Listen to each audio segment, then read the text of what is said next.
So, for those of you just tuning in, we're here with Morgan Smalley, and we're trying to get some good audio here, but it seems as though she's not saying anything interesting.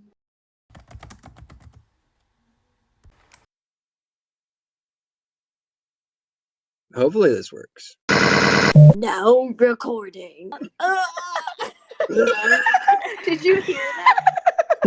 Okay, do I sound What okay is that? now? Is this better? Cutting out a little Can you bit. hear me? Oh, my god, it has You to be the sound Wi-Fi. horrible. I sound much better. Morgan, you've got some noises.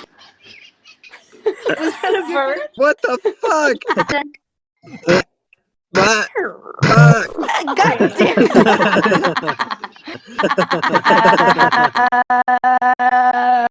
Fuck your podcast. I am here with Noah. You're ruining my intro. This whole video should end with the introduction. Like it starts with all this bullshit and it ends with an introduction, and then you just say that's all the time that we have. Noah here is a fellow visual artist and an actor. Anything you want to plug? Yeah, you can find me on Instagram at poke__boi. Just Pokeboy was taken by an account that is inactive, so they got it from me. The other person on this is Morgan Smalley. She's a writer. Hello. You're recently the finalist in 2 writing competitions. Well, I'm a finalist in 1. I just won a playwriting competition.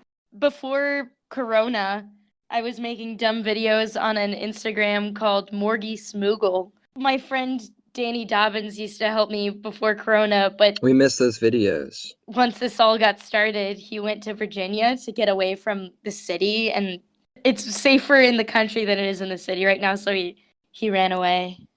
The reason I'm having you two on is because we've all seen Bojack, and I think, like many people, it spoke to us. So I thought, great group to talk about it. Do you guys have a favorite episode? Yeah, the view from halfway down. Ooh, I just watched that. It was really scary. I think the way that Bojack gets its themes across, it's very harsh. It's like you have to change your life. Bojack has to do things differently or else he's going to die sad and alone. Bojack's like, I'll see you on the other side. And he's like, there is no other side. This is it. This is it. Noah, what's your favorite episode? I think the episode that impacted me the most is the Sarah Lynn episode. I have visceral memories of me just sobbing in my basement watching that. It does such a great job of contrasting itself throughout the episode. Even just like the start, the opening and the closing. It starts with Sarah Lynn taking control of her life and then ends with her not having a life. Spoilers! Rewatching that episode is nuts, and it's way more sad. Sarah Lynn breaks down at the end of the episode, and she's like, I don't like what I am. And you get this hope maybe she'll change, but then she just dies. She had changed. She was 9 months sober at the start of that episode. She had broken through and was there. And then he just abuses that. But it all roots back to his own childhood trauma with the abuse from his parents. And then you see the life of his mom, and it's fucked up. We all carry this residual trauma from our ancestry. What's interesting about the Sarah Lynn thing is Sarah Lynn is sober 9 months at the beginning of that episode, but the underlying problems that caused her to be an addict in the first place were not addressed, and that's why she relapsed. It's not enough to just treat the addiction. You have to acknowledge that there's a lot of shit that's underneath that. The things that were underlying that are things like constantly being harassed by the paparazzi. She could go to therapy, but that can only get you so far away from the reality that she's living in, where she's been idolized her whole life, and now she's the butt of the joke. How do you escape that? Let's just ponder that. Let's all take a moment. A moment for Sarah Lynn. Yeah. A moment of heavy breathing into our mics.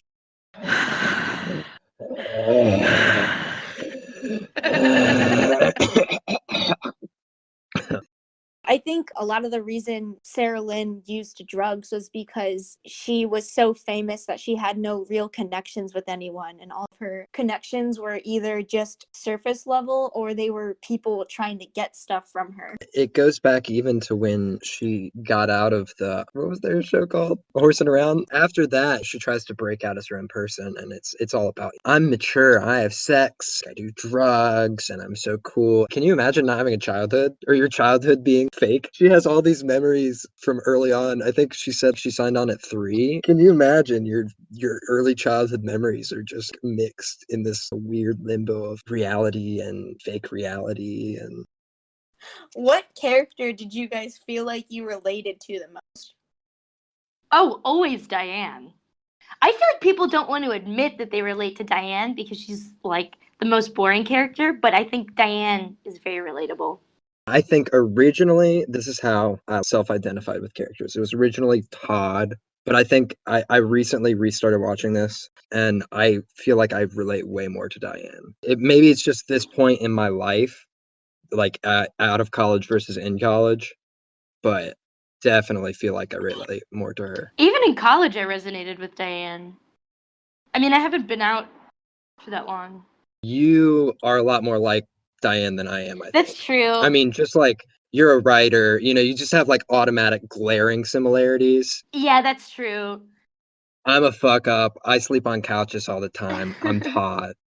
I definitely feel more like Diane. Like I'm a writer. I have this like weird conflicted feminism that I am still struggling to figure out.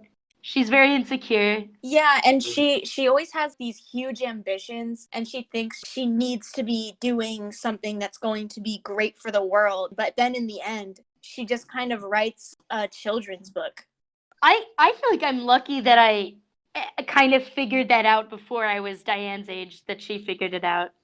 I think you are. My literal ambition in life is to write children's cartoons. But I mean, I guess that's a pretty hefty ambition that probably won't come true, but it's like I don't want to write Citizen Kane. I think Diane comes out on top in a lot of ways by truly discovering herself. Because when she had all those great ambitions, she wasn't getting down to the root problems that she faced personally.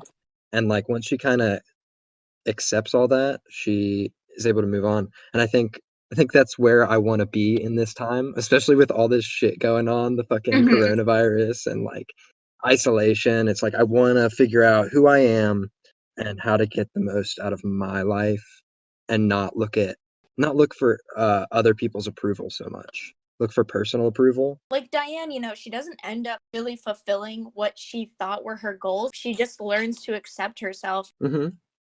It's weird because in the first season, I didn't relate to Princess Carolyn. I wanted to relate to her because of that aspect of her of like, oh, she kind of has all her shit together and she's like a power woman who can do all this shit and she's so smart and so capable and the only detriment to her is other people's inadequacies around her. I was like, I wish I was that capable. But then as the show went on, I was like, oh no, that's actually a flaw of hers, is that she thinks she can do it all, but she actually can't. I love the episode so it's towards the end, and Princess Carolyn is meeting up with all these power moms, and all these power moms are so successful, and they all have their shit together, and they look on the surface level how I assume Princess Carolyn looks on the surface level to other people, which is that they're successful and it's easy breezy and it takes nothing out of them. And Princess Carolyn is relating to Vanessa Gecko, and she's like, "Oh, it's a shame that we were so similar and we hated each other all these years." And Vanessa Gecko is like, "I never hated you." It's like, "Oh, really?" It's like that's how it is. You feel so competitive with people, and then Yeah. it's all in your head. Yeah, she's just doing her job. Yeah. And it's like, of course she's not going to reveal, because Princess Carolyn thinks that she's the only one struggling, but everyone else is struggling just as much, but it's just they don't tell her about it. Yeah, everybody's got some shit going on. What do you guys think of the episode? I don't know if you know it by name, but it's called Escape from LA. And Oh, when he fucks that or teenager. he doesn't He does actually He not. doesn't actually fuck her, but he comes close. Oh god. I just rewatched it and oh my god. It was so interesting because Bojack was, he was escaping and he's trying to go back to the good old days when he was young and in his 20s by visiting this woman that he knew in his 20s. It's funny because the intro is when he meets them, it's like a sitcom theme song, and he puts himself in this situation that is very sitcom like. He's a middle-aged man living in a boat in their driveway, and he wants to go to prom with the daughter. Yeah, that's a very sitcom-y situation. Yeah. I never thought about it that way, but yeah, it totally is. But what I don't get about Bojack is he just wants to be the worst. It's like he just one-ups his own terribleness. It's so I frustrating. don't get it. And especially in this episode because like he like seemingly is trying to do the right thing. I mean, until, he tries to split up the marriage. That's pretty fucked up. Which I guess is what he's been doing the whole time, Loki. But it seems like he's like kind of made a turn. And I think this might be the first episode he really starts looking at like becoming a professor and getting out and helping. And then he just immediately throws it away because of rejection. He gets rejected and he's like, okay, I'm going to throw it all away. And not only that, I'm going to be a terrible person. He also tells her no twice. He keeps telling her no. He's like, no, no, no, no, no, no. But then he leaves his door open and like lets her come in. And it's like, what the fuck is going on? I don't get it. Do you guys know anybody like Bojack in real life? I don't think I do. But no, I don't think so. Or maybe not quite because Bojack is a little bit on the nose here, but he's cartoonishly shitty. Like he's cartoonishly shitty. But have you ever known someone who, as soon as they start to improve, they just fuck up again? And it almost seems like it's on purpose. Yeah, it's like a self-fulfilling prophecy where he's like, oh, I'm the shittiest person in the world, so he is the shittiest person in the world. And I know they definitely touch on that in the show. Or I guess somebody who so getting better, becoming a better person and getting better, especially if you have mental illness, it's a harder thing to do than being a good person, right? He almost acts shitty as a way of excusing himself, of being like, because I'm this way, I can't be a good person, because he doesn't want to do the thing that's hard to do. So then I guess everyone probably has done that before, but it's just like when it becomes a pattern, it's a bigger problem.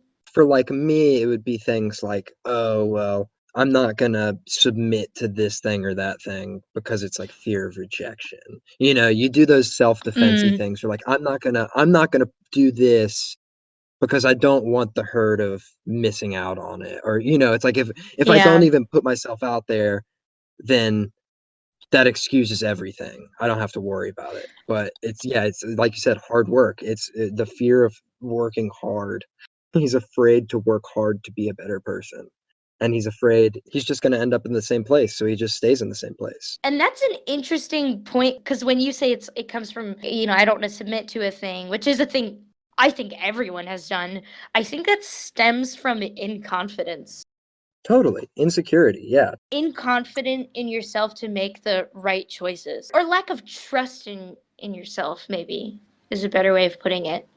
Bojack is relatable to a point, and everybody has different thresholds for that. It might be one more bad decision and then you're like, why did he do that? So I think a lot of people can relate to Bojack to certain degrees, but for me, it was like the end of season 2 where I was like, oh, nope, I don't relate to him at all. But I was rooting for him, and I don't know why. I was probably rooting for him until season 6.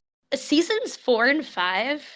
Oh my God, I probably shouldn't even say this. I just thought it became a little bit too indulgently sad. The show's premise is basically that all these characters are bound by their flaws and they're incapable of moving past their flaws.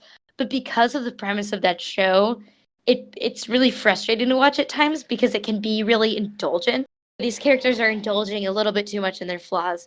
That's kind of why I liked Tuca and Birdie so much, because the truth is, no matter how much you work through your flaws, there's always going to be something else to work through. and there's always going to be exterior challenges to work through. It almost felt like the show was afraid to allow the characters to grow because they thought if they allowed their characters to grow, then they wouldn't have a show anymore.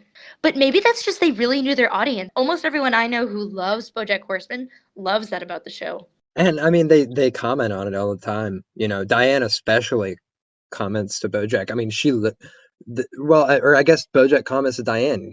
They do this back and forth about like wallowing in your own sadness. They're always talking about that. But that's kind of the joy. I mean, I love that about the show, but I also like to listen to sad songs when I'm sad.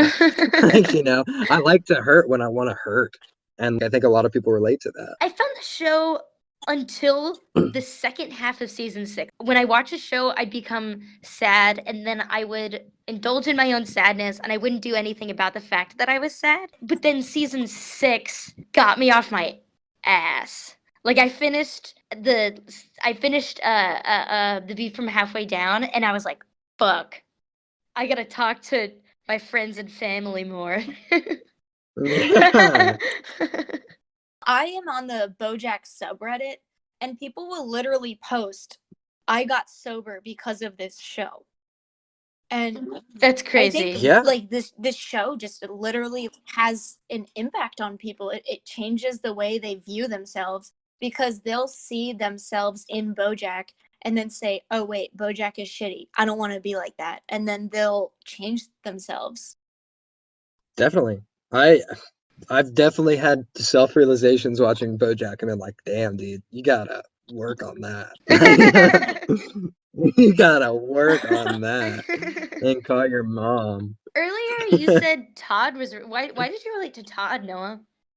Well, because I've always just kind of felt that like Like the aimlessness? listful, yeah, aimlessness, going with the flow, kind of seeing where the world takes you and not taking it too seriously. Okay. And but I think I kind of grew from that, and I'm a little more like, okay, I want to guide my own direction, but like, what is that direction? Where exactly do I want to guide it? Be a little less going with the flow. Yeah. I think what's interesting, a lot of this show, Bojack does extremely shitty things, and you kind of forget about them throughout. Like it's in a later season. The character Ethan from Horsin' Around was gonna do a second rendition of Horsin' Around, but call it Ethan Around, and he had it all set up. He had quit his job, and then Bojack just completely ruins it by running away. And it's like little things like that he's constantly doing throughout the show. And if you go back and rewatch it, it's like, wow, he just ruined that person's life without a second thought. I bet celebrities do that That's constantly. business, baby. But it's like a matter of scale, right? To them, Yeah. the world is so much bigger than it is to us.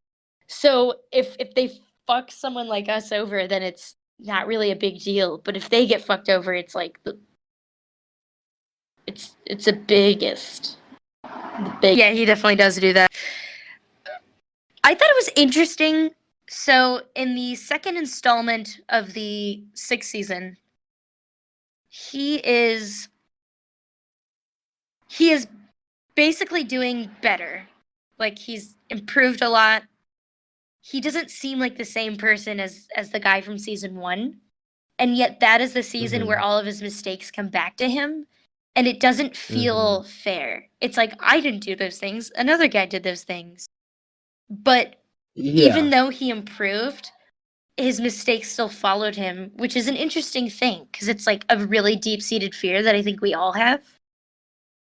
Well, but also, I don't think he ever truly takes accountability for his actions. Yeah, exactly. So I think maybe if he, made better choices and truly took accountability for his actions, maybe they wouldn't have haunted him as much. Yeah. And I mean, the show definitely goes into a lot about how we let particularly famous men get away with being shitty people over and over and over, and all they have to do is apologize. And I mean, I truly think people can change, but unless you're actively showing that you're working on being a better person, you're making better choices, I mean, it's all for naught. It's just, it seems like a facade. And at some point, it is a facade. What did you guys think of the episode where Bojack is like swimming underwater and he can't speak? Oh my god, I love it. It's deep physically and wait, it's metaphorically and physically deep. Get it? Yeah, that was good. Did you write that joke before we Yes. started? Oh my god. And I butchered it. It was really good because it's like all of his problems are caused by himself. Can you speak on that more? He can't talk. And then at the end, he realizes all he has to do is push a button on his helmet thing. Yeah, he's too arrogant to listen to instructions. I bet you someone explained how to work that shit to him and he was not paying attention. Yeah. Like, before he did that press release, they were like, yeah, you press this button and then you could speak underwater. And he was like, sorry, I'm making a martini. or some Yeah. shit. What did you guys think of the free churro episode? The episode when he's giving a eulogy. Oh, Oh my god. The button to that episode where he's like, oh shit, I'm at the wrong funeral. see. I didn't like that button. I thought they should have doubled down and had him talking to no one. Yeah, that's fair. I guess they wanted him to have a sort of a laugh track kind of thing, or like Yeah. people commenting. But Well, I just don't get it. I mean, like, I don't know. Some of the jokes I'm just like, yeah, I get it's a cartoon, but like, could you really be that dumb? Is BoJack really that oblivious? yeah, it didn't make sense for the character. I think it was just kind of. I thought you didn't like how sad this show was, how self-indulgently sad. I thought he was gonna turn around and it was gonna be just the bear that couldn't talk. The The What did you guys think of Pickle? oh, Pickles! I felt so bad for Pickles. Yeah. I was thinking about her character a lot, and I think she is just not supposed to be relatable. She's supposed to be this younger generation that we don't understand. Gen Z, Zoomers. I mean, technically, me and you are Gen Z, Morgan. I don't know about Noah. I've heard a bunch Yeah, of different things. It I changes. feel like No one. There's no science. It's not science. It's like social science. I honestly think it's whether you like TikTok or Yeah, I not. saw something in that. That's so bad. Whether you get your TikToks from TikTok or whether you wait for them to filter Facebook, yeah. through to Reddit.